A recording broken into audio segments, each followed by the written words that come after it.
hay dos tipos de pensiones, pensión derivada y pensiones directas. Las pensiones derivadas dependen o derivan de lo que es una jubilación. Una persona que estaba jubilada, al fallecer, este beneficio de jubilación se transforma en una pensión. Eso es lo que es una pensión derivada. Lo que es una pensión directa es cuando la persona fallece, pero no estaba jubilada. Por lo tanto, acá lo que se va a tener en cuenta son los aportes que tenía esa persona, ¿sí? En este caso hay que tener en cuenta también cuántos aportes tenía, porque tiene que tener una regularidad en los aportes. Lo mínimo de aportes, porque una persona al fallecer puede tener los 30 años de aportes anteriores, pero también puede suceder que tenga muchos menos. Entonces, la cantidad mínima que tiene que tener son 18 meses en los últimos 36 meses anteriores al fallecimiento. En este caso, lo que se solicita y se trata de hacer es que las personas que son monotributistas o autónomos paguen en tiempo y forma el monotributo o el aporte autónomo. ¿Por qué? Porque al ocurrir el fallecimiento, tiene que juntar este mínimo de aporte. Por lo tanto, si fue irregular, no va a dar derecho a la pensión por más que tenga esos aportes, porque no van a estar dentro de los últimos 36 meses antes del fallecimiento. Más allá de que tienen que estar dentro de los 36 meses anteriores al fallecimiento, ¿estos 18 cuotas de aporte tienen que ser correlativas o no necesariamente? Tienen que ser regulares. Tendrían que estar dentro de esos 36, no importa si es un mes sí, un mes no, pero ¿qué pasa? Que a veces con un mes sí, un mes no, puede ser que se quede sin el derecho a pensión, porque no estén dentro de los 36 meses. Esto en el caso siempre de haber tenido los aportes, ¿no? Claro, exactamente. Tiene que ser, la persona que falleció tiene que tener aporte. El mínimo de aportes que requiere ANSES, pero tiene que tener los aportes. ¿Quiénes son los beneficiarios de estas pensiones? Tanto sea directa como la derivada. Puede ser la cónyuge o el cónyuge de hombre o mujer, el conviviente, los hijos menores de edad y los hijos mayores de edad que tengan una incapacidad para trabajar y que estén a cargo de la persona fallecida. Ahora, todo tiene una serie de requisitos. En el tema del cónyuge y la conviviente, hay que tener en cuenta que hay una prueba que es esencial en ambos, el domicilio en el DNI. Por más que estén casados, el domicilio en el DNI tiene que ser el mismo. ¿Para qué? Es para facilitar el trámite de la pensión, porque si no siempre va después a legales y van a verificar ANSES, a los domicilios, si vivían juntos, por más que estén casados. Entonces, uno de los requisitos, tanto para las convivientes como para las cónyuges en matrimonio, tiene que estar el DNI ser el mismo domicilio de ambos. En el tema de los convivientes, necesita un poco más de pruebas. ¿Por qué? Hay que probar que convivían con anterioridad al fallecimiento. Si la pareja que está conviviendo tiene hijos, en el caso de que tenga hijos, tiene que probar que estuvieron viviendo juntos 2 años anterior al fallecimiento. Si no tuvo hijos, tiene que probar que estuvo viviendo en pareja 5 años, ¿sí? Y ahí se va a necesitar más pruebas.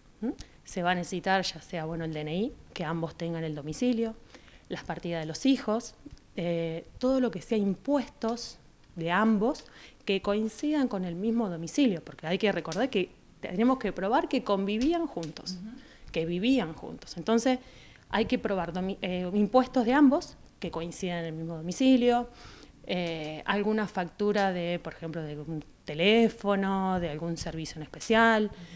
¿Qué más puede ser? Puede ser la obra social, que uno lo tenga a cargo del otro. Si están los dos jubilados, que uno sea apoderado del otro. Todas pruebas que coincidan en el mismo domicilio. Después, otro de los beneficiarios son los menores de edad. Y otros, lo que habíamos dicho, era el mayor de edad y que tengan una discapacidad. ¿Qué pasa? Es para trabajar y que esté a cargo de la persona fallecida. Entonces, al tener esta incapacidad para trabajar, se va a tener que someter, al momento de querer la pensión, de tramitarla, a una junta médica, a lo cual hay que superar el 66%, que estamos hablando de una incapacidad para trabajar. Suponiendo en el caso de que la junta médica le da este 66% de incapacidad, siempre va a tener que tener también alguien más encargado, por decirlo de alguna forma, ya que el encargado era la persona que falleció, o no necesariamente. Eso depende, ANSES se lo puede requerir o no, eso va a depende si podía cobrar o no, eso depende, en el caso especial ANSES le va a requerir si lo necesita para trabajar, lo necesita para tramitarlo. Lo que sí también es necesario probar la dependencia económica que tenía entre la persona fallecida y la persona que tiene la incapacidad. Estos serían los beneficiarios de la pensión. En todos estos casos, ¿aproximadamente de qué cantidad de tiempo hay un estimado de tiempo de los trámites? No, eso depende también qué tipo de trámite es. Muchas veces, por ejemplo, hablamos de lo más complicado que serían probar las convivencias. Si uno cuando inicia el trámite, todas las pruebas que uno tiene son suficientes para ANSES, ANSES considera que son suficientes, le va a otorgar el derecho a la pensión. En cambio, y a lo mejor sale en poco tiempo el trámite, ¿qué pasa? Si no son suficientes, ANSES puede requerir más prueba, puede verificar al domicilio, a lo cual también eso también es todo un tema, porque va a verificar al domicilio, puede ser que le hagan preguntas a los vecinos, a veces los vecinos por miedo dicen no vivían juntos, y ahí ya estamos en un problema, porque cuando ya salen del tema de pruebas que nosotros presentamos, nos corremos un poquito más de riesgos. Por eso siempre es más fácil tratar de juntar toda la prueba para el día de mañana poder presentarlo. En esto de juntar las pruebas, inclusive sería de hacer los trámites en vida de los dos. O sea, en el caso de los convivientes, que sería el caso más complejo, ya ambos tener estos datos como DNI, impuestos que figuren en un mismo domicilio. Claro, exactamente. Ya con tiempo, porque hay veces que los DNI, pasa también en los que están casados, tienen diferentes domicilios, pero no porque uno lo haga con intención, sino porque uno a lo mejor se mudó y no lo cambió. La misma casa tiene 2 puertas, porque ha sucedido, tiene 2 puertas y uno tiene el domicilio en cada puerta. Y es la misma casa, pero ANSES no sabe que es la misma casa. Entonces, cuando uno pone los 2 DNI al lado, no coinciden. O alguno tiene el domicilio en otro lado, porque a lo mejor vivía en el campo y nunca hizo el cambio de domicilio, y diferentes causas que aparecen. Entonces, es como para tenerlo en cuenta y arreglar todo este temita de las pruebas.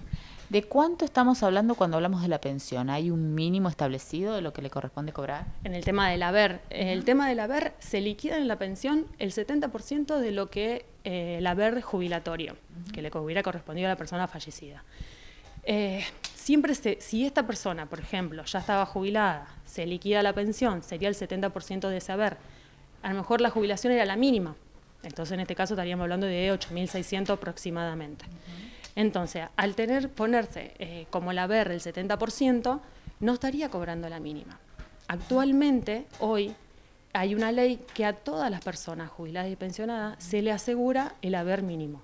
Por lo tanto, en el recibo van a encontrar haber jubilatorio, haber en la pensión, haber sobre la pensión el 70%. El otro ítems va a aparecer como complemento al mínimo y ahí está el dinero faltante para llegar al haber mínimo de la pensión.